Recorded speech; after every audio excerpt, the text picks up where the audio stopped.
Good afternoon. This is Ned Oshiro. I'm your English coach, specialized on American English pronunciation. Today, I'd like to read a long article on the school closings, which were caused by the infamous coronavirus. Through this reading, I'm trying to demonstrate how the long sentence should be read. こんにちは、ネッドです。私はアメリカ英語の発音を専門としております。今日はですね、コロナウイルスの影響でもって、多くの国でですね、学校閉鎖が起こっておりますが、それについて書かれた記事をですね、読み上げたいと思います。これはですね、その長い文章、特に長い文章などをですね、どういうふうに読むべきかということをちょっとデモンストレーションしたいというふうに思います。それではちょっとお待ちくださいね。290 million students stay home due to coronavirus.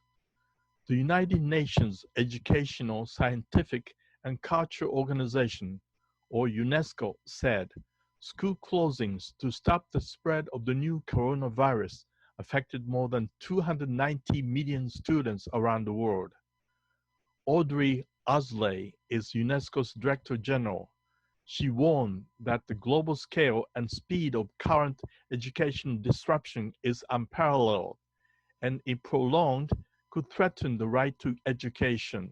Just weeks earlier, China was the only country requiring schools to close. Now students are out of school in Japan, Iran, North Korea, Italy, Lebanon, and Mongolia.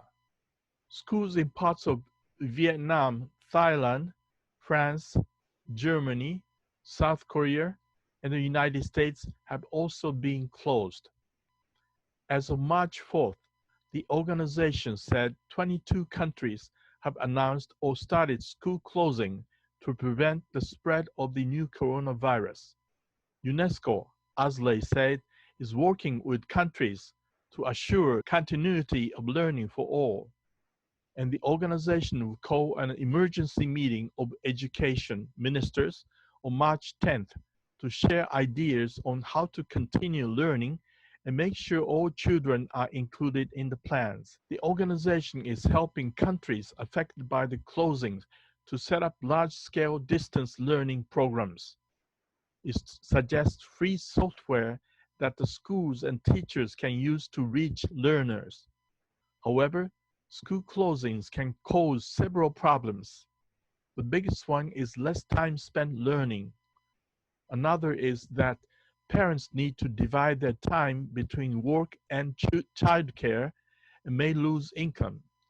Families who are already struggling cannot always help their children with home learning as can those who have a better economic situation. In China, teachers came back to work after the Lunar New Year holiday to learn they would have to teach online.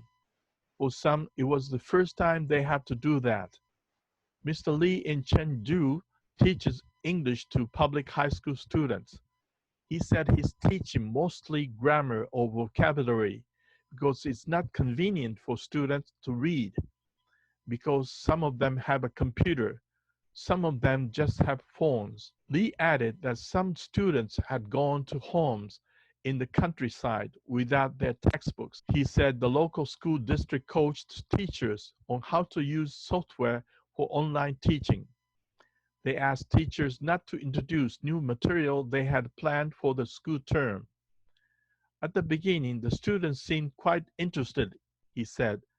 Recently, I get the data, so it's not quite good. And some of them just stay in the class for a few minutes, and some students, they miss the classes. Students can ask questions when they are online, but Lee said they do not because they are afraid to speak. In classroom, he can pull out the student to speak privately or provide extra instruction, but that is not always easy to do online.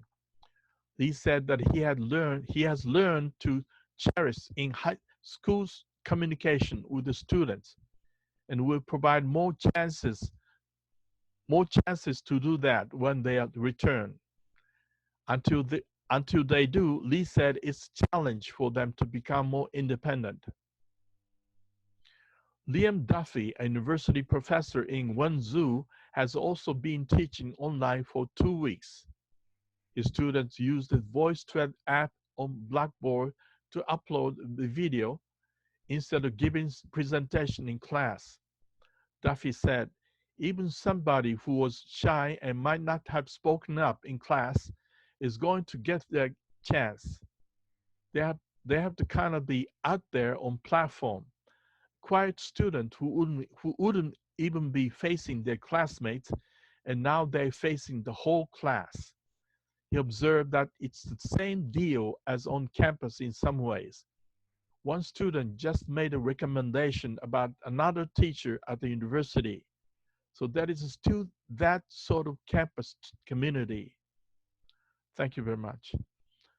今日はですね、特に長い文章をどういうふうに読むかとについて、フォーカスをしてですね、お伝えいたしましたが、次、機会があるときにですね、どういうふうに、一つの長い文章のときは、一つのチャンクというか、一つの言葉の文章の塊を一気に読むという方があるんですね。